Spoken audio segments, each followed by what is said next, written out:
আজকে আসলাম স্বচ্ছধারা ঝর্ণায়। দেখতে পাচ্ছেন পিছনে খুব বড় একটি ঝর্ণা আছে, যার নাম হলো স্বচ্ছধারা। এটি চট্টগ্রামের সীতাকুণ্ড উপজেলার ছোট দ্বারঘাট বাজারের পূর্ব পাশে অবস্থিত। অনেক পর্যটক এসেছে এই ঝর্ণায়। দেখতে পাচ্ছেন সবাই ঝর্ণায় স্নান করছে, স্বচ্ছধারায় জল পড়ছে। দেখতে পাচ্ছেন অনেক উঁচু থেকে এই ঝর্ণার পানি পড়ছে। তাই যারা আশেপাশে আছেন বা চট্টগ্রামের লোক, তারা অনেকেই চিনেন স্বচ্ছধারা ঝর্ণা। স্বচ্ছধারা ঝর্ণা আসবেন, এই সময় প্রচুর অযোধ্যারায় জল পড়ছে, ভালো লাগবে। তো আমরা চলে এসেছি এখন স্বচ্ছধারা 1 ঝর্ণায়। দেখতে পাচ্ছেন অনেক উঁচু থেকে খুব সুন্দর ঝর্ণা পড়ছে। ঝর্ণাতে অনেক জল দেখা যাচ্ছে, অনেক পর্যটকরা এখানে এসে স্নান করছে। খুব সুন্দর পরিবেশ, অসাধারণ।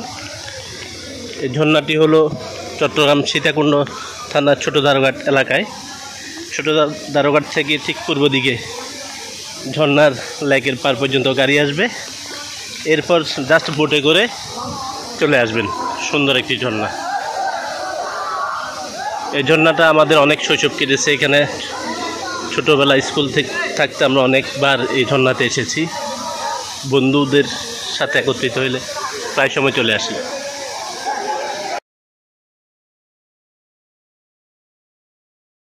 পর্যটকে মুখরিত স্বচ্ছধারা। দেখতে পাচ্ছেন স্বচ্ছধারা লেক থেকে এটা হচ্ছে যাওয়ার পথ। এই যে এদিকে পর্যটকরা এসে এই লেক পার হলে ওদিকে আছে ঝর্ণা। খুব সুন্দর একটি পাহাড়। এখানে একটি লেকের ঘাট আছে, ঘাটে চাইলে আপনারা কেউ গোসল স্নান করতে পারেন। যারা সাঁতার জানেন না তারা উঠবেন না। এখানে বলা আছে স্বচ্ছধারা 2 লেকে সাঁতার কাটা বিপজ্জনক, পথে চলাচল করা সম্পূর্ণ নিষেধ।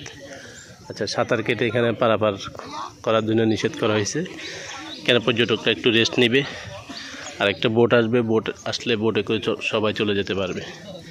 সামনে বোটে করে গেলে সামনে একটা ঝর্ণা আছে, স্বচ্ছধারা ঝর্ণা। অনেক উঁচু থেকে ঝর্ণার জলগুলি পড়ে। আমরা এখন বোটে করে ঝর্ণার দিকে যাব। এই হলো স্বচ্ছধারা লেক। চারদিকে পাহাড়, উঁচু পাহাড় দেখতে পাচ্ছেন।